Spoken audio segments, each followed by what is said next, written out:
یہ نماز حضور صلی اللہ علیہ وسلم کا بتایا ہوا وظیفہ ہے، بے شک 100% کامیاب وظیفہ ہے۔ السلام علیکم۔ لیلۃ القدر کی رات میں اس نماز کو ضرور پڑھنے کی کوشش کریں۔ اس نماز کا فائدہ یہ ہے کہ اس کے پڑھنے سے ہر پچھلا گناہ معاف ہو جاتا ہے، چاہے وہ گناہ دن کے اجالے میں کیا گیا ہو یا رات کے اندھیرے میں، چاہے وہ گناہ جان کر کیا گیا ہو یا انجانے میں۔ اللہ تعالیٰ ہر گناہ کو معاف فرما دیتے ہیں۔ حضور اکرم نور مجسم صلی اللہ تعالیٰ علیہ وسلم نے یہ نماز اپنے چچا کو تحفے میں دی تھی اور فرمایا تھا کہ اس نماز کو پڑھ لیا کریں، اس کے پڑھنے سے تمام پچھلے صغیرہ اور کبیرہ گناہ معاف ہو جاتے ہیں، اور ساتھ ساتھ یہ بھی فرمایا تھا کہ روزانہ پڑھو۔ اگر روزانہ نہیں پڑھ سکتے تو ہفتے میں 1 مرتبہ پڑھو، اگر ہفتے میں 1 مرتبہ بھی نہیں پڑھ سکتے تو سال میں 1 مرتبہ پڑھو، اور اگر سال میں بھی 1 مرتبہ نہیں پڑھ سکتے تو اپنی زندگی میں اسے ضرور ضرور ضرور 1 مرتبہ پڑھو۔ سبحان اللہ۔ میرے عزیزو، یہ میں نماز صلاۃ التسبیح کی بات کر رہی ہوں، جسے تسبیح کی نماز بھی کہتے ہیں یا صلاۃ التسبیح کہتے ہیں۔ رمضان کا اتنا پیارا ماحول ہے، اتنی برکتوں والی راتیں ہیں۔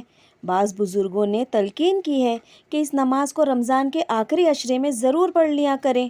انشاءاللہ اس نماز کی برکت سے تمام پچھلے گناہ معاف ہو جائیں گے اور ہماری دعائیں اللہ کے حضور قبول ہوں گی، کیونکہ جب ہم معصوم اور بے گناہ ہوں گے تو اللہ تعالیٰ ہماری دعائیں کیوں نہیں قبول کرے گا؟ انشاءاللہ اللہ ضرور اور ضرور قبول کرے گا۔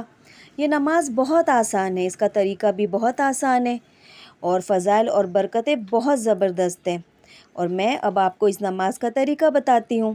ویسے تو آپ سب جانتے ہی ہوں گے، مگر میں پھر بھی بتاتی ہوں، ٹھیک ہے؟ تو ہمیں 4 رکعت نماز پڑھنی ہے، 4 رکعت نماز کی نیت کرنی ہے صلاۃ التسبیح نماز کی، ٹھیک ہے؟ اب جو بھی ہمیں سورہ یاد ہو ہم وہ سورہ کو پڑھ سکتے ہیں، کسی خاص سورہ کی کوئی شرط اس میں نہیں ہے۔ اب اس 4 رکعت میں ہمیں سوم کلمہ سبحان اللہ والحمد للہ ولا الہ الا اللہ واللہ اکبر 300 بار مکمل کرنا ہوتا ہے۔ تو اب ہم پہلی رکعت پڑھتے ہیں۔ پہلی رکعت میں ثنا کے بعد ہمیں 15 بار یہ کلمہ پڑھنا ہے۔ کون سا کلمہ؟ سبحان اللہ والحمد للہ ولا الہ الا اللہ واللہ اکبر۔ پھر سورہ فاتحہ پڑھنی ہے۔ سورہ فاتحہ کے بعد کوئی بھی ایک سورہ ہمیں پڑھنی ہے، اور اس سورہ کے بعد فرض کیجئے آپ نے قل واللہ احد پڑھی، اس کے بعد ہمیں پھر 10 بار سوم کلمہ پڑھنا ہے کہ سبحان اللہ والحمد للہ ولا الہ الا اللہ واللہ اکبر۔ پھر اس کے بعد ہم رکوع میں جاتے ہیں، تو رکوع کی تسبیح ہمیں پڑھنی ہے سبحان ربی العظیم۔ سبحان ربی العظیم پڑھ کر ہمیں 10 بار یہی کلمہ پڑھنا ہے سبحان اللہ والحمد للہ ولا الہ الا اللہ واللہ اکبر۔ پھر سمیع اللہ لمن حمیدہ اور ربنا لک الحمد پڑھ کر جب ہم کھڑے ہوتے ہیں تب ہمیں پھر 10 مرتبہ اس کو پڑھنا ہے کہ سبحان اللہ والحمد للہ ولا الہ الا اللہ واللہ اکبر۔ پھر ہم پہلا سجدہ کرتے ہیں، تو جب ہم سجدے میں جائیں گے تو ہمیں سجدے کی تسبیح پڑھنی ہے سبحان ربی الاعلیٰ۔ پھر اس کے بعد ہمیں 10 مرتبہ یہی کلمہ پڑھنا ہے سبحان اللہ والحمد للہ ولا الہ الا اللہ واللہ اکبر۔ اس کے بعد جب ہم بیٹھتے ہیں سجدہ کر کے، یعنی دونوں سجدوں کے درمیان میں جب ہم ہوتے ہیں، ہمیں پھر اس تسبیح کو پڑھنا ہے 10 بار۔ کس تسبیح کو؟ سبحان اللہ والحمد للہ ولا الہ الا اللہ واللہ اکبر۔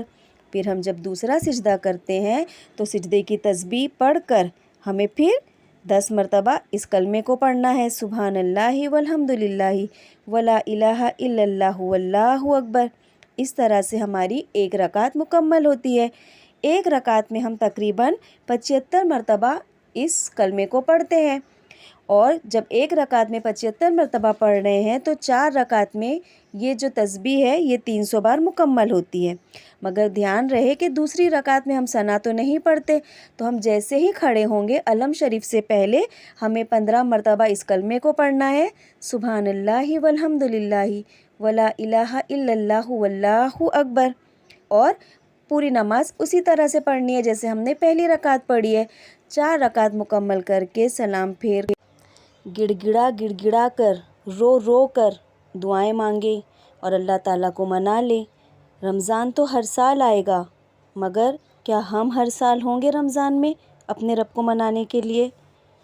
تو ضرور ضرور اس نماز کا اہتمام کیجیے اور تمام امت کے لیے دعا مانگیے، اور میرے لیے بھی دعا مانگیے گا، مجھے بھی اپنی دعاؤں میں یاد رکھیے گا۔ بہت شکریہ۔ اللہ حافظ۔